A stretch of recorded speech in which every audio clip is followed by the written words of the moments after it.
मातरम प्यारे साथियों, आपको बता दूं जो 12,000 जीव विज्ञान की श्रृंखला चल रही थी उसका आज ये नेक्स्ट पार्ट लेके आए हैं। आपको बता दूं इस पे कई चीज़ें पहले, कई चैप्टर पहले अपलोड हो चुके हैं। मैं दिखा रहा हूँ, ये सब पहले ही अपलोड है। जीव आधारियों वर्गीकरण, संरचना, कोशिका, ये सब पहले ही अपलोड हैं। और भी दिखा देता हूँ आपको, देखिए ये सब पहले ही अपलोड है।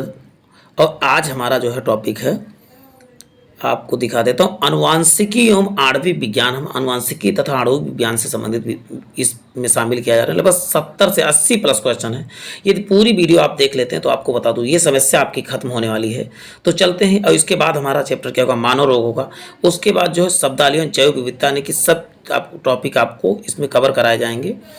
और बहुत जल्द ही वीडियो में 1200 क्वेश्चन कंप्लीट कराना। तो आपको क्या करना है, चैनल को सब्सक्राइब करना होगा, बेल आइकन को जरूर दबा। देखिए आनुवांशिक एवं आणविक विज्ञान का फर्स्ट क्वेश्चन आपके सामने आ रहा है। आनुवांशिकी कणी यानी लिंकेज की खोज किसने किया था? ब्लैक्सली ने किया था, मोर्गन ने किया था, मुलर ने किया था, बेटसन ने किया था। तो आपको बता दूं क्या उत्तर हो जाएगा। यहाँ पर वाटसन की जगह आप बेटसन की जगह आप क्या समझे, वाटसन समझे। वाटसन और क्रिक ने क्या किया था, आनुवंशिकता के जनक माने जाते हैं। तो इसका उत्तर क्या हो जाएगा आप बताएंगे। उत्तर डी करेक्ट हो जाएगा।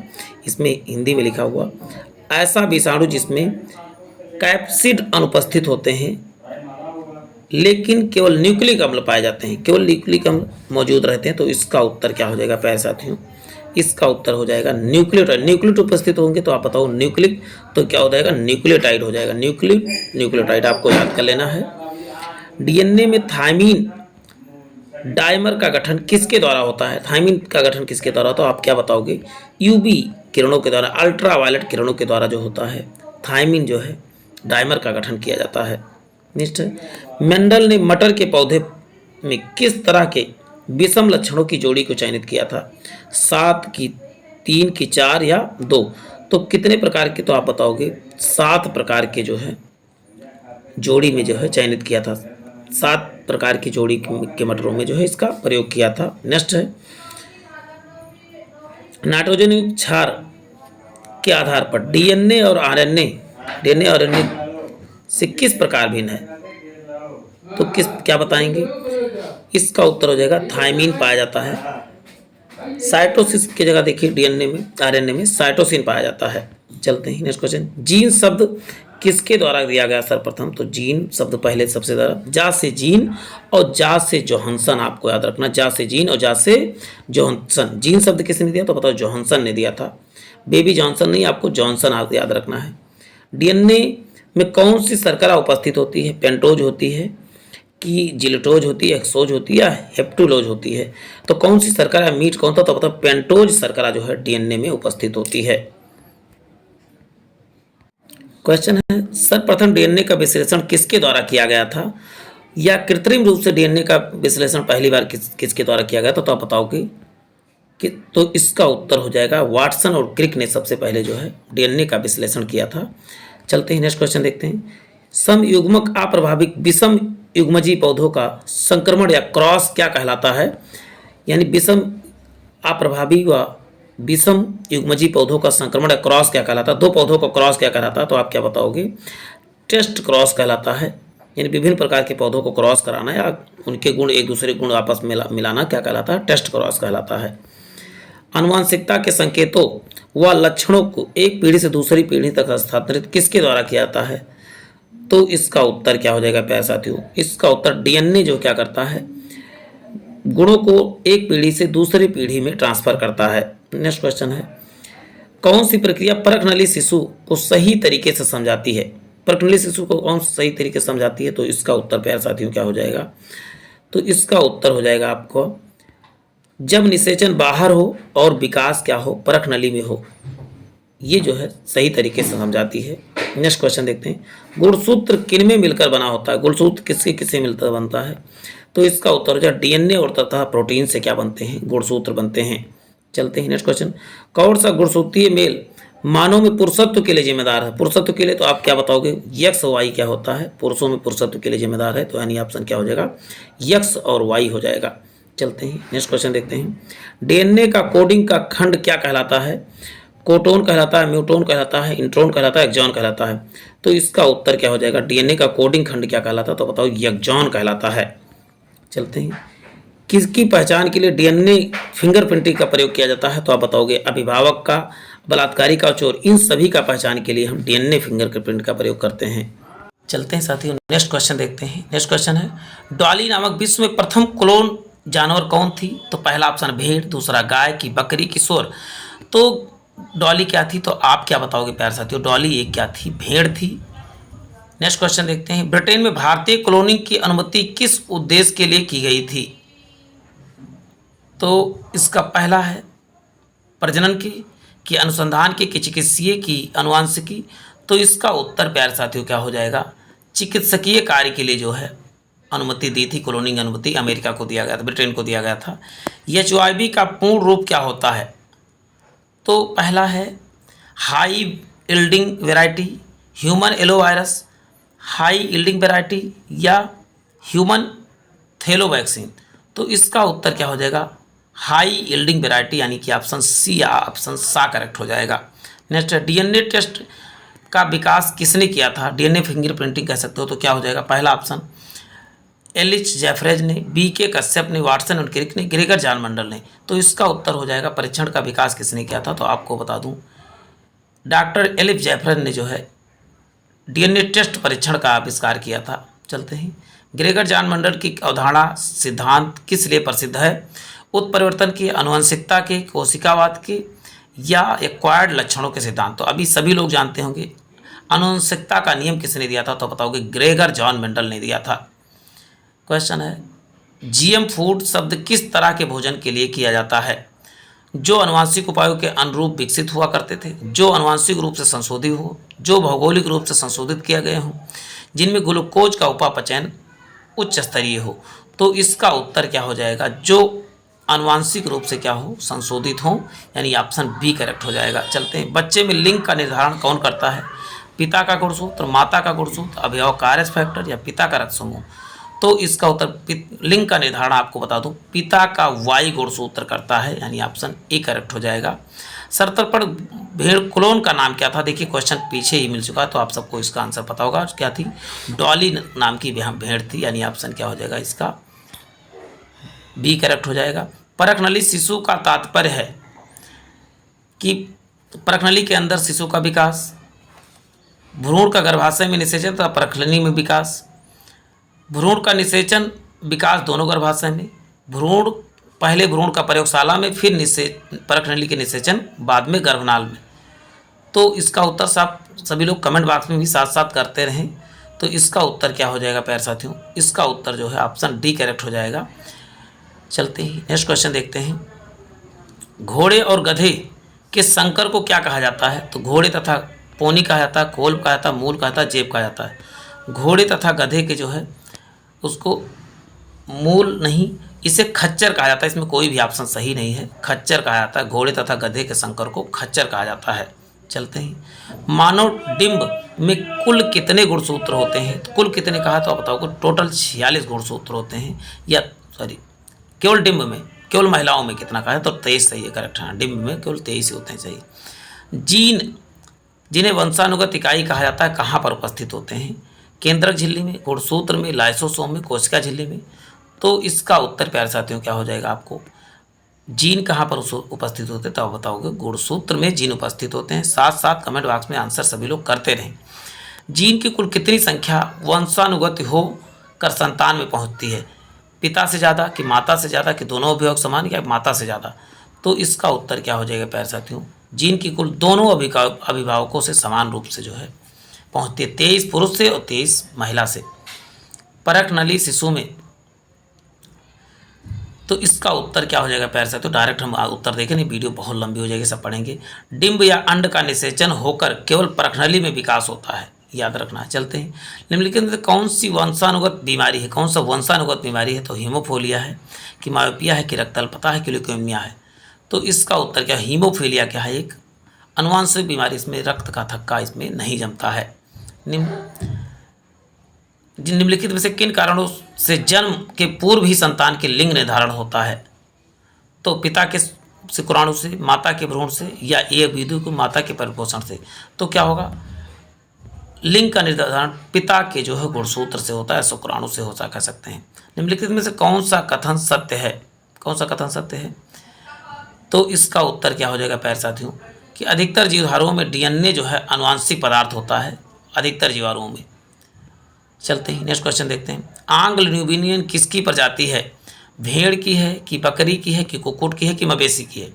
तो इसका उत्तर क्या हो जाएगा आप बताएंगे। ये जो है आंग्ल न्यूबिनियन जो है ये बकरी की प्रजाति है। चलते हैं। ड्रोन मधुमक्खी क्या है? जन छम नर है, जन छम मादा है, माझ नर है या बाझ मादा है? ड्रोन मधुमक्खी क्या है? तो आप क्या बताओगे? ड्रोन मधुमक्खी जो है जनन करने वाला जो है मादा नहीं नर है। मधुमक्खियाँ 3 होती हैं, एक होती हैं बाझ मधुमक्खी होती हैं और एक होती हैं जनन वाली मधुमक्खी, और एक जो है प्रजनन वाला मादा होता है। तो प्रजनन, ड्रोन मधुमक्खी क्या है? प्रजनन वाली मधुमक्खी होती है। मधुमक्खियों को प्रजनन और प्रबंधन क्या कहलाता है? तो सेरिकल्चर कहलाता है, सिल्वीकल्चर या पीसी कल्चर कहते हैं मछली पालन को, एपीकल्चर कहते हैं मधुमक्खी पालन या शहद के उत्पादन को एपीकल्चर कहा जाता है। यानी ऑप्शन क्या हो जाएगा प्यारे साथियों? डी कहलाता है। प्रतिजैविक एंटीबायोटिक क्या है? तो एंटीबायोटिक जीवित प्राणियों में उत्पादित रासायनिक यौगिक जो किसी जीव के विकास को रोकता है। दूसरा है क्या है? जीवित प्राणी जो उत्पादित यौगिकों के सूक्ष्म जीवों के विकास को रोकता है। कृत्रिम यौगिक जो दूसरे जीवों के विकास को रोकता है। चौथा कृत्रिम यौगिक जो जीवाणुओं को विकास को रोकता है। तो इसका उत्तर क्या हो जाएगा? कृत्रिम यौगिक जो जीवाणुओं के विकास को क्या करता है? रोकता है। एंटीबायोटिक या प्रतिजैविक है। जैविक संग्रहालय जो पृथ्वी के जीवन को सुचारू रूप से चलाने के लिए उत्तरदायी है। इस कथन का तात्पर्य क्या है? तो इस कथन का तात्पर्य है कि ये जैव विविधता इसी को कहा जाता है। चलते हैं नेक्स्ट क्वेश्चन देखते हैं। पॉलीपेप्टाइडी किसके परिवर्तन परिणाम स्वरूप होता है? तो पॉलीपेप्टाइडी क्या होता है? गुणसूत्रों की संख्या को पॉलीपेप्टाइड का पॉलीपेप्टाइडी गुणसूत्रों की संख्या जो है पॉलीपेप्टाइड किसके परिवर्तन फलस्वरूप? तो गुणसूत्रों की संख्या के परिवर्तन फलस्वरूप जो है पॉलीपेप्टाइडी जो होता है। चलते हैं। जनन विज्ञान में अभियांत्रिकी द्वारा संशोधित बैगन जिसे बीटी बैगन कहा जाता है, इसका मुख्य लक्ष्य क्या है? मुख्य लक्ष्य इसका क्या बताएंगे प्यारे साथियों? तो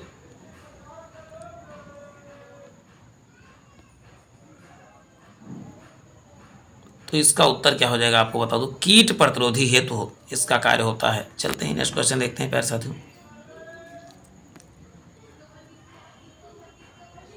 क्वेश्चन है, निम्नलिखित में से प्रमुख ऑटोजोमल रोग कौन सा है? तो रंगहीनता है कि सिस्टिक फाइब्रोसिस है कि फिनाइल कीटोनुरिया है कि अल्जाइमर रोग है? तो ऑटोजोमल रोग कौन सा है? तो आपको अल्जाइमर रोग क्या है? ऑटोजोमल रोग है। अल्जाइमर में क्या होता है? व्यक्ति चीज़ें को भूल जाता है, माइंड उसका सही से कार्य नहीं करता है। मेंडल को जाना जाता है किस लिए? तो आनुवांशिकता के जनक के रूप में किसे जाना जाता है? तो आप क्या बताओगे? मेंडल को आनुवांशिकता के जनक के रूप में जाना था। आरएनए का प्रमुख कार्य क्या है? तो प्रकाश संश्लेषण, प्रोटीन संश्लेषण, प्रतिलिपि बनाने, अनुवादित करना। तो इसका उत्तर क्या हो जाएगा आपको बता दूं, प्रोटीन का संश्लेषण इसका मुख्य कार्य है। इसका काम प्रतिलिपि बनाना भी, लेकिन मुख्य कार्य जो है प्रोटीन संश्लेषण करना भी है। पुटेन वर्ग में AABB और AABB को आपस में संकर कराएं तो ABB जीनोटाइप कितने सदस्य होंगे? तो आपको क्या बताऊं, 2 सदस्य बनेंगे इसमें। चलते हैं नेक्स्ट क्वेश्चन देखते हैं। उत्परिवर्तन का सिद्धांत म्यूटेशन थ्योरी किसका प्रतिपादन किसने किया था? तो म्यूटेशन थ्योरी सिद्धांत जो ह्यूगो डी ब्रिज ने उत्परिवर्तन का सिद्धांत दिया था। आरएनए एक बहुलक है। आरएनए क्या दर्शाता है? तो redo nuclear acid, ribo nuclear acid, तो न्यूक्लिक एसिड या राइनो न्यूक्लिक रेस्टो। तो आपको समझ में आएगा इसका क्या होता है? राइबो न्यूक्लिक एसिड इसका मतलब होता है, फुल फॉर्म कह सकते हैं, सीधा सीधा पूछा गया था। कौन सा घटक जीन की संरचना बनाने में सहायक है? जीन की संरचना बनाने में कौन सा घटक सहायक है? तो आप क्या बताओगे इसका उत्तर? पॉलीन्यूक्लियोटाइड बनाने में जो है सहायक है। पॉलीन्यूक्लियोटाइड जीन की संरचना बनाने में सहायक है। जीन का नामकरण किसने किया था? तो आप बताओगे जीन जासे जोहानसन ने इसका नामकरण किया था। मानव दैहिक कोशिका के कुल कितने गुणसूत्र उपस्थित होते हैं? तो कुल कितने पूछा गया? तो 46 उपस्थित होते हैं। डीएनए में क्या उपस्थित होता है? डीएनए में आप क्या बताओगे? पेंटोज शर्करा, देखिए क्वेश्चन रिपीट हुआ, पेंटोज शर्करा उपस्थित होता है। एक पीढ़ी से दूसरे पीढ़ी में आनुवंशिकता का संकेत को स्थानांतरित करता है, कौन स्थानांतरित करता है? तो इसका उत्तर हो जाएगा डीएनए जो है एक पीढ़ी से दूसरे पीढ़ी में गुण को स्थानांतरित करता है। जेनेटिक शब्द का प्रतिपादन किसने किया? तो जेनेटिक शब्द का प्रतिपादन वाटसन ने किया था। वाटसन, आपको वेटसन लिखा, देखिए फर्स्ट क्वेश्चन भी यही था। चलते हैं, किसी भी जनसंख्या के कुल जीनों का योग क्या कहलाता है? कुल जीनों का योग क्या कहलाता है? तो आप क्या बताओगे? जीन पूल कहलाता है, कुल जीन का योग कहलाता है। आरएनए में थायमिन के स्थान पे क्या उपस्थित होता है? तो आरएनए में थायमिन के स्थान पे जो होता है यूरेसिल उपस्थित होता है, जबकि डीएनए में आरएनए में थायमिन के स्थान पे यूरेसिल होता है, जबकि डीएनए में जो है क्या थायमिन होता है, ये आपको याद रखना है। चलते हैं, प्रतिलिपि संक्रिया ट्रांसक्रिप्शन क्या होता है? ट्रांसक्रिप्शन आप क्या बताओगे? तो इसका उत्तर क्या हो जाए? आरएनए का डीएनए में बदलना क्या कहलाता है? ट्रांसक्रिप्शन कहलाता है। चलते हैं, थायमिन डायमर गठन के लिए कौन कारक है? तो इसका थायमिन कौन गठन करता है? तो बताओ, यूवी किरणें या यूबी किरणें या अल्ट्रावायलेट किरणें जो है थायमिन डायमर के गठन के लिए कारक हैं। युग्मजक, कपलिंग तथा विकर्षण या रिपल्सन, ये दोनों किस अवस्था, कौन सी अवस्थाएं हैं? तो क्या बताओगे? ये जो है लिंकेज की अवस्थाएं हैं। जब आप पढ़ोगे पूरा डिस्क्रिप्ट तब ये चीज़ें समझ में, आप भी एमसीक्यू के रूप में लीजिए इसको। जब तक आप पूरा डिस्क्रिप्टिव नहीं पढ़ते तब तक आपको चैप्टर समझ में नहीं आने वाला है। जब एक जीन बहुत सारे लक्षणों को नियंत्रित करता है तो उसे क्या कहते हैं? तो उसे किस नाम से जाना? उन्हें पोलियोट्रॉफिक के नाम से जाना जाता है। चलते हैं, जीन जोड़े में नहीं पाए जाते हैं शरीर की कोशिका में, कि निषेची डिंब में, या कि युग्मज में, या युग्मनज में? तो इसका उत्तर क्या हो जाएगा? कि नहीं, किस जोड़ में? तो युग्मक में नहीं पाए जाते हैं। जीन के जोड़े नहीं पाए तो युग्मक में, और सब में पाए जाते हैं। निम्नलिखित में से कौन सा आनुवांशिक संशोधित सब्जी हाल ही में भारतीय बाजार में आया था? तो क्या बताओ? बैगन जो है बीटी बैगन के नाम से आया था, बीटी बैगन। चलते हैं, नेक्स्ट क्वेश्चन देखते हैं। डीएनए का हाइड्रोफिलिक स्वभाव किसकी उपस्थिति के कारण से होता है? तो इसका उत्तर प्यारे साथियों क्या बताओगे? फास्फेटी समूह की उपस्थिति के कारण से होता है। ऐसी जीन जो एक साथ विभिन्न तरह के लक्षणों को प्रदर्शित करता है क्या कहलाता है? तो आप क्या बताओगे? पॉलियोट्रॉफिक कहलाता है। चलते हैं, नेक्स्ट क्वेश्चन। जब एक जीन की जोड़ी किसी दूसरी पीढ़ी के प्रभाव को दबा देती है तो उस प्रक्रिया को क्या कहते हैं? उस प्रक्रिया को कहते हैं स्टेसिस कहा जाता है।